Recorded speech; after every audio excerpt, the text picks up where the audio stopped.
नमस्कार आदाब दोस्तों, मैं हूं शिवम कश्यप और आप देख रहे हैं इवांका न्यूज़ 24।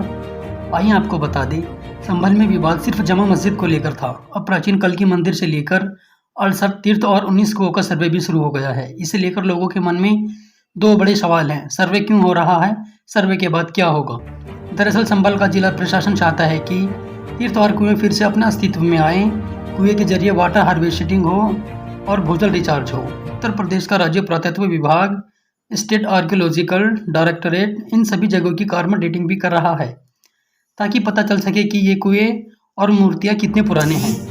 राज्य पुरातत्व विभाग ने पिछले 4 दिन में संभल में मौजूद 19 कुएं को ढूंढ निकाला है, जबकि 68 तीर्थों को ढूंढने का काम जारी है। कुओं और तीर्थों के बारे में जानने के लिए सबसे पहले हमें फ्लैशबैक में जाना होगा। साल 1667 में ओंकार शरण कमल ने संभल तीर्थ परिक्रमा किताब लिखी थी। मुरादाबाद की प्रतिभा प्रेस ने इसका प्रकाशन किया था। इस किताब में लिखा है, संभल भागीरथी गंगा और रामगंगा के बीच में स्थित ये 3 योजन यानी 12 कोष के प्रभाग में बसा हुआ है। संभल त्रिकोण में बसा हुआ है। इसके तीनों कोणों पर दक्षिण में प्रथम संबलेश्वर महादेव, पूर्व दिशा में चंदेश्वर महादेव और पश्चिम दिशा में भुवनेश्वर महादेव का लिंग स्थित है। और सूर्य कुंड के उत्तर में श्री कल्कि भगवान का अवतार होगा।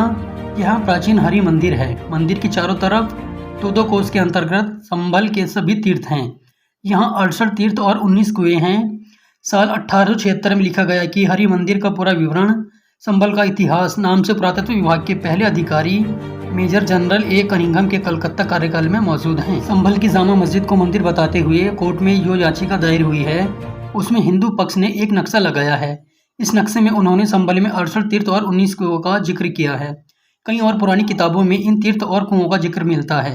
संभल तीर्थ परिक्रमा किताब में ये भी लिखा है कि यहाँ मौजूद तीर्थ और कुएं की धार्मिक मान्यताएं क्या हैं। अनूप शहर रोड पर बरेली सराय में अर्क तीर्थ है। यहाँ नियम पूर्वक स्नान से कुष्ठ रोगी ठीक हो जाते हैं। कुंड के मध्यम एक बड़ा कुआं है। इसमें निरपराध यताति और वैश्यशालू का वृतांत है। यहाँ स्नान करने से छोटी जाति का मनुष्य भी उच्च पद प्राप्त करता है। यह सूर्य कुंड तीर्थ से पूर्व में त्रेसठ धनु पर मोहल्ला आलम सराय कच्चा में है। इसमें स्नान करने से चेचक जैसे रोग नष्ट होते हैं। यहाँ हंस तीर्थ से 30 धनुष दूरी पर मोहल्ला बेगम सराय है। सरसन्नित हत्या तीर्थ, इस तीर्थ को पुष्करगी तीर्थ भी कहते हैं। पुष्करगी में स्नान से पाप खत्म हो जाते हैं। कुरुक्षेत्र तीर्थ महाभारत में वन पर्व की तीर्थ यात्रा के अंतर्गत इसका वर्णन है। इस तीर्थ में स्नान जप तप यज्ञ करने से मनुष्य उच्च कोटि गुण का हो जाता है। विष्णुपादोदक तीर्थ, विष्णु और सूर्य का महात्म्य। विष्णुपादोदक तीर्थ पर श्रवण करने से 7 जन्म पर्यंत पाप नष्ट हो जाते हैं। यहाँ पितरों का तर्पण किया जाता है। यहाँ कार्तिक कृष्ण द्वादशी को स्नान करने का विशेष महत्व है। इसमें भगवान विष्णु ने अपने चरण धोए थे। श्वेतद्वीप तीर्थ, यहाँ स्नान से मन की कामनाएं पूर्ण होती हैं। यहाँ ज्ञान केशव भगवान वास करते हैं। मनुष्य इस अर्थ में स्नान करने से ज्ञानी नहीं रहता। तक्षय केशव तीर्थ, गरुड़ जी ने यह निवास किया।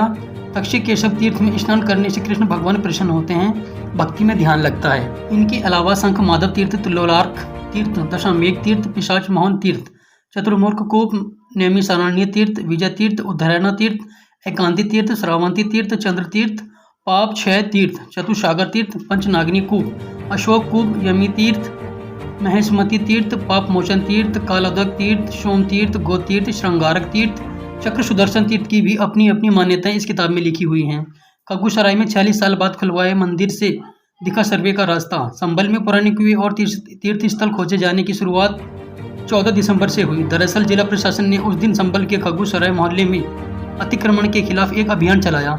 इस दौरान कुछ लोगों ने अफसरों को बताया कि यहाँ 46 साल से एक मंदिर बंद पड़ा है, उस पर भी कब्जा हो रहा है। पुलिस प्रशासन ने तत्काल कब्जा हटवाते हुए 46 साल बाद मंदिर खुलवाया। मंदिर के पास ही एक प्राचीन कुआं मिला। जब इसकी खुदाई कराई गई तो ये काफ़ी गहरा मिला। यहाँ से कुछ प्राचीन मूर्तियाँ भी मिली। 15 दिसंबर को संभल के डीएम राजेंद्र पेंसिया ने राज्य पुरातत्व विभाग को एक चिट्ठी लिखी और संभल के स्मारकों का सर्वे कराने की मांग की। सर्वे के लिए 4 अफसर नियुक्त किए। इसमें उत्खनन एवं अन्वेषण अधिकारी राम विनय, सहायक पुरातत्व अधिकारी डॉक्टर कृष्ण मोहन दुबे, सर्वेक्षक अनिल कुमार सिंह और कर्मचारी हिमांशु सिंह शामिल हैं।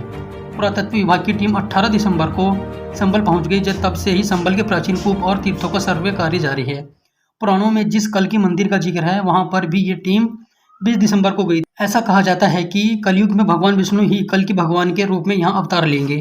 पुरातत्व टीम सर्वे कार्य के साथ इन सभी स्थानों की कार्बन डेटिंग भी कर रही है ताकि उनकी उम्र पता की जा सके। इसके बाद ये पता चल सकेगा कि प्राचीन पुस्तकों में संभल में 68 तीर्थ और 19 कुओं का जिक्र होता है, वो वास्तव में कितने पुराने हैं। संभल शहर के मोहल्ला हल्लूसराय निवासी 68 वर्षीय ठाकुर केदार सिंह बताते हैं, मैंने इस शहर में कई प्राचीन कुएं मंदिरों के पास देखे हैं जो अब अतिक्रमण कर ढक दिए गए हैं। संभल के एसपी कृष्ण कुमार बिश्नोई बताते हैं, प्राचीन समय में ये कुएं भूजल रिचार्ज का स्रोत होते थे। स्थानीय लोगों ने उन्हें बताया था कि बीते करीब 30 साल से अतिक्रमण का या कब्जा करके इन कुओं को बंद कर दिया गया। अब राज्य पुरातत्व विभाग ने प्राचीन तीर्थ स्थलों और कुओं को खोजने का सर्वे शुरू किया तो लोग खुद आकर पुलिस प्रशासन को बता रहे हैं कि प्राचीन कुएं कहां दबे हुए हैं। संभल में 24 नवंबर को जामा मस्जिद में सर्वे के दौरान भड़की हिंसा में 5 लोगों की मौत हो गई थी। तब से संभल राजनीति के केंद्र में है। संभल में दंगों का लंबा इतिहास रहा है। मस्जिद और मंदिर की यह लड़ाई कई शताब्दियों से चली आ रही है।